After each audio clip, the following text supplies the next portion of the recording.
ini, dan di bawah altar tersebut adalah makam dari Santo Paulus. Kita akan menuju ke melihat makam tersebut. Jadi sekali lagi basilika ini pertama kali didirikan pada abad keempat oleh Konstantin. Ini udah gak sabar banget nih Pak Pak Beni. Kita udah gak sabar banget, langsung aja deh Pak Beni. Ya. Arahkan kita, ajak kita tur untuk keliling basilika. Di dalam sini ada dua patung utama, Santo Paulus dan Santo Petrus juga. Dan ini adalah pilar.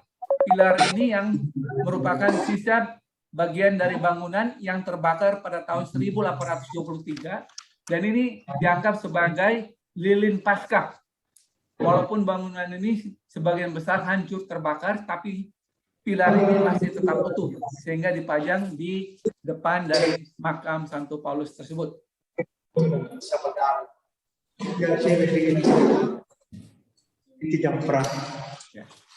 Ada 3 poin penting yang ada di dalam basilika ini.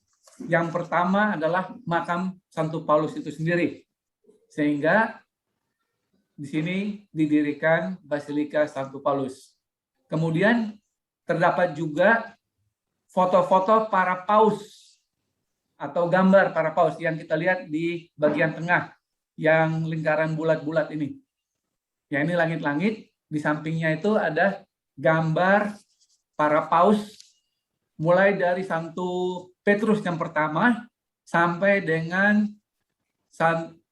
Paus Fransiskus sekarang. Dan menurut legenda, kalau seandainya tidak ada tempat lagi untuk potret-potret para paus ini, itu akan terjadi kiamat. Itu menurut legenda. Pertanyaannya, masih berapa tempat foto untuk para paus tersebut? Nah, kalau ada kesempatan, mudah-mudahan diberi kesempatan untuk berkunjung ke basilika ini. Tapi sebagai informasi, katanya masih tertinggal 6 atau 7. Setelah itu penuh semuanya. Itu yang kedua. Dan yang ketiga adalah mosaik yang masih utuh, yang mungkin kita akan lihat. Mosaik ini berisi atau tergambarkan gambar dari Yesus sendiri yang didampingi oleh 4 rasul utama, yaitu Santo Lukas, Santo Paulus, Santo Petrus, dan Santo Andreas. Ada 4 rasul yang mendampingi Yesus, tapi di gambar mosaik tersebut masih terdapat para rasul yang lain atau orang-orang kudus yang lain. Mungkin kita akan melihat di dom dari kanopi Santo Paulus. Nah, di samping atau di depan ini kita melihat ini adalah patung dari Santo Paulus yang sekarang kamera menghadap ke sana. Santo Paulus memegang pedang dan semacam Alkitab, karena dia merupakan rasul utama yang menyebarkan kabar gembira, Injil, kepada orang-orang yang bukan Yahudi. Nah, di atas itu adalah gambar potret. Yang terakhir ini adalah Paus Fransiskus. Dan yang masih tersisa kolom-kolom yang belum ada gambarnya itu ada sekitar 6 atau 7.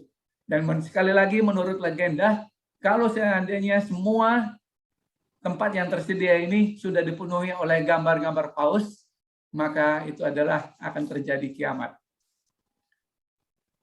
Believe it or not, itu adalah legenda.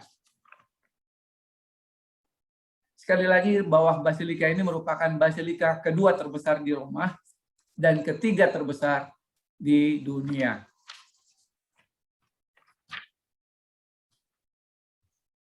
Selesai direnovasi tahun 1840, panjangnya 150 meter, lebar 80 meter, dan tingginya adalah 73 meter. Dan selain itu terdapat pilar-pilar di dalamnya yang merupakan ciri khas dari Basilika Santo Paulus ini.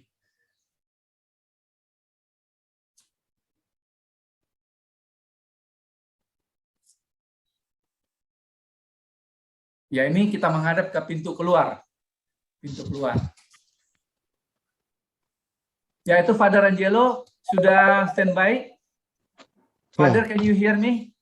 Yes, I can. I can hear you. Can you hear me? Yeah, we do. Okay. Okay, I'll turn off my device. Ya. Ah, Ya, sekarang kita tersambung langsung dengan Father Angelo.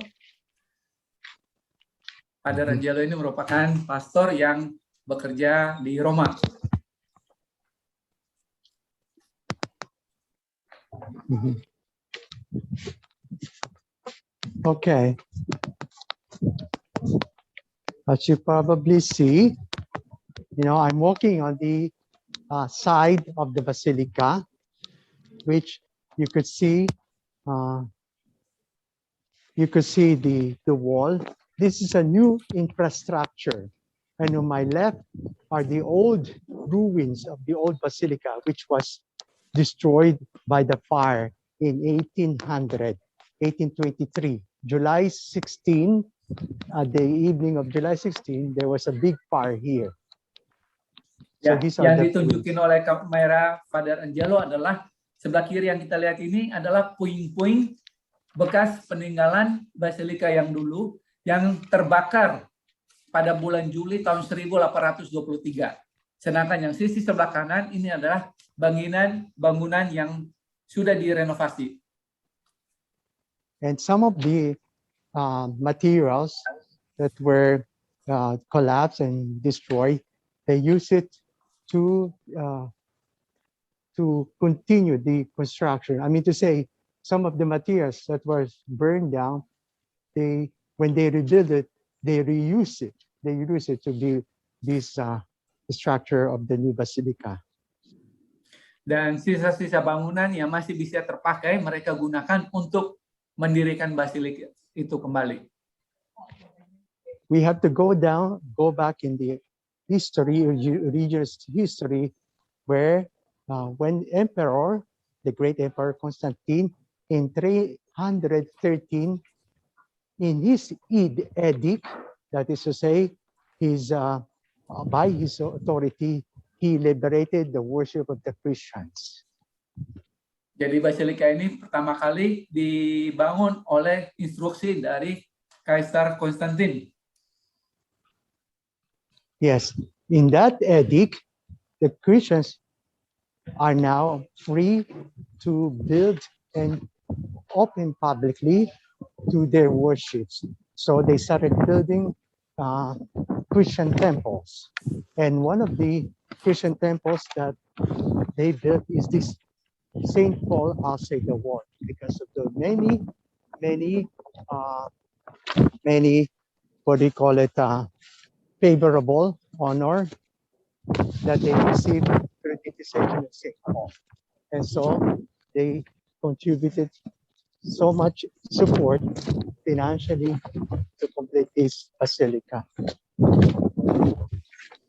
Dan setelah instruksi dari Kaisar Konstantin, para uskup mulai menyelesaikan pembangunan basilika tersebut. And St. Paul was not martyrized here. This piece of land that you can see now, where the basilica is constructed, was donated by a noble lady. This noble lady had so much devotion to St. Paul. And so when he was martyrized,